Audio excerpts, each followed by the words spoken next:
જે મારા કેરેક્ટર્સની તમે વાત કરી કે આગળથી લઈને એટલે છેલ્લો દિવસથી જ લઈને મારો હંમેશા આશા એવો હતો કે કંઈક એવું કરવું છે કે જે મેં એઝ એન એક્ટર પણ એક્સપ્લોર ન કર્યું હોય, એટ ધ સેમ ટાઈમ મારી ઓડિયન્સે પણ એ મને એ માળખામાં ન જોયો હોય, અને એવા પાત્રો કે જે એક એવું ઇમ્પોર્ટન્સ પણ ધરાવે છે એ વાર્તામાં, એ મેસેજમાં, કે જે ઇમ્પેક્ટફુલ પણ છે એ વાર્તાને, એ ફિલ્મને, સમાજને, બધી જ રીતે. નો ડાઉટ એક કમર્શિયલ ઇન્ડસ્ટ્રીમાં એક લીડિંગ ફેસ તરીકે તમે જ્યારે કામ કરતા હો ત્યારે તમારી પાસે એવી ચોઇસીસ ના હોય કે તમે તમારા દરેક કેરેક્ટરને આસમાન જમીનનો ફરક આપી શકો.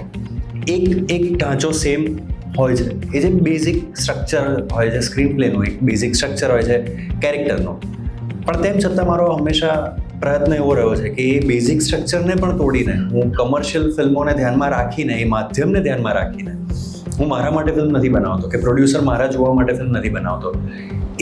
એની પાછળ એક ગણિત જોડાયેલું છે ફિલ્મ પાછળનું, અને દરેક ફિલ્મ પાછળનું એક ગણિત હોય છે. સો એ ગણિતને ધ્યાનમાં રાખીને હું કઈ રીતે એક્સપેરિમેન્ટ કરી શકું મારા પાત્રો સાથે, તો એ મેં હંમેશા કરવાનો પ્રયત્ન કર્યો હતો.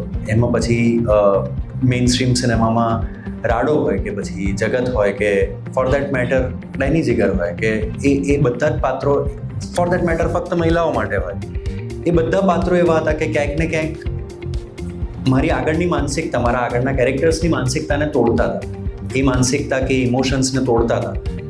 અને મારણ એક એવી ઓપોર્ચ્યુનિટી હતી મારા માટે કે આ કમર્શિયલ ગણિતની પાછળ પણ એવો એક સંદેશ, એવી એક દુનિયાની વાત હતી કે જે દુનિયા હજી સુધી આપણી ભાષામાં મને ઓફર નહોતી થઈ. કદાચ if I am not wrong, કદાચ એ દુનિયા એક્સપ્લોર પણ નથી થઈ, પણ મને આટલા વર્ષોના અનુભવમાં આવી કોઈ સ્ક્રિપ્ટ કે આવી કોઈ વાર્તા કે આવું કોઈ પાત્ર મને ઓફર નહોતું થયું. એટલે મને જ્યારે પહેલી વખત સંભળાવવામાં આવ્યું ત્યારે જ મારું એ એક્સાઇટમેન્ટ અલગ લેવલ પર હતું કે ઓફકોર્સ તમે નાટક દરમિયાન તમારી પાસે સ્ટ્રેન્થ, એ તમારી એક લોયલ ઓડિયન્સ છે કે જે તમારા ગ્રુપનું નાટક છે તો જોવા આવવાની જ છે, એ સ્ટ્રેન્થ પર પણ તમે અમુક પ્રકારના એક્સપેરિમેન્ટ કરી શકો છો જે ફિલ્મના કમર્શિયલ પ્રમાણે એ હિતાવહ નથી, કારણ કે અલગ બજેટ ઉપર, અલગ સ્પ્રેડશીટ ઉપર કામ થતું હોય છે ફિલ્મોની ભાષાનું. પણ મારણે મને એ ઓપોર્ચ્યુનિટી આપી કે હું એક્ટર તરીકે પણ અને મારા કેરેક્ટર તરીકે પણ હું એવા એક્સ્ટ્રીમ પર જઈ શકું કે જે એક્સ્ટ્રીમ પર હું પણ નથી ગયો આજ સુધી, મારી ઓડિયન્સે પણ મને વિચાર્યો નથી કે હું આ એક્સ્ટ્રીમ પર હોઈ શકું. અને ઓફકોર્સ એને પછી મારું પણ એવો આશય નહોતો કે અભિષેક સરનો પણ એવો આશય નહોતો કે આપણે એને ગ્લોરીફાય કરીએ, કારણ કે આવા કેરેક્ટર્સ છે ને બહુ જલ્દી ગ્લોરિફિકેશનના ઢાંચામાં બહુ જલ્દી બેસી જતા હોય છે ફિલ્મના કમર્શિયલ વેલ્યુ માટે. એણે 2 તમાચા વધારે મારીને કદાચ એની માચોઇઝમ કે એના 2 સ્લો મોશન શોટ એક્સ્ટ્રા નાખીને કદાચ વધારે ઓડિયન્સને આકર્ષવા માટે કરેલા પ્રયત્નો એ ગ્લોરિફિકેશન બની જતા હોય છે, જે આ ફિલ્મમાં ક્યાંય જ નહોતું. જે મારા માટે સૌથી મોટું એક અટ્રેક્શન હતું સ્ટોરી અને આના તત્વ પછીનું. અને એને ન્યાય આપવા માટે, જે રિયલિઝમ છે ફિલ્મનું, એ પાત્રનું, એને ન્યાય આપવા માટે જેમ સરે કીધું, એમના રિસર્ચ મટીરિયલમાં જ એટલી બધી વસ્તુઓ હતી, એટલી બધી ડોક્યુમેન્ટરીઝ, અલગ અલગ ભાષાની ડોક્યુમેન્ટરીઝ. ભાષા સાથે હું એ પણ કહેવા માંગુ છું કે અલગ અલગ કલ્ચર દર્શાવતું, એટલા બધા આર્ટિકલ્સ હતા.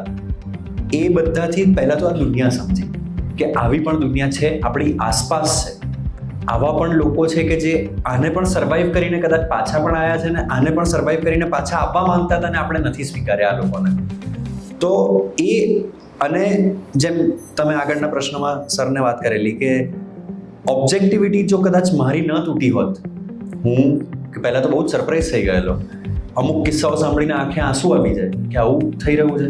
પેલું ના હોય કે મારા માટે હજી પણ એવું છે કે કોઈ પ્રાણીને હું ઘણી વખત ન્યૂઝમાં જોતો હોઉં કે ખરાબ રીતે કોઈ માણસે મારી દીધું એમને એમ જ કોઈ કારણ વગર.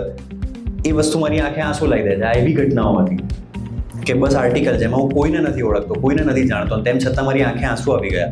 પણ એ બધી ઓબ્જેક્ટિવિટી જો મેં શૂટ સુધી રાખી હોત તો કદાચ હું દરેક સીનને એ રીતે ટ્રીટ કરતો હોત. કદાચ દરેક સીનને હું બિરવાને જે રીતે ફિલ્મમાં ટ્રીટ કરું છું રતન તરીકે, એટલી બ્રુટાલિટી સાથે હું ટ્રીટ ન કરી શક્યો હોત, કારણ કે મને પોતાને દયા આવતી હોત બિરવા પર. તો મારે પણ એ ઓબ્જેક્ટિવિટી તો તોડવી પડી.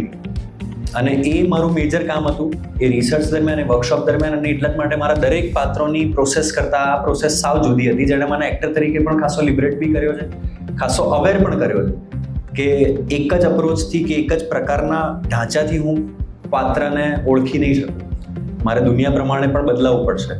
અને એવા બહુ બધા અલગ અલગ અલગ તબક્કાઓ હતા કે જેના થકી પસાર થઈને રતન સુધી પહોંચ્યા અને એ રીતે પહોંચ્યા કે અમે બંને સાથે કે જ્યારે એના એક પણ એક્ટને અમે જજ નહોતા કરતા અને ત્યારે જઈને કદાચ એ વસ્તુને ન્યાય અમે જેટલો આપી શક્યા એટલો આપી શક્યા છીએ.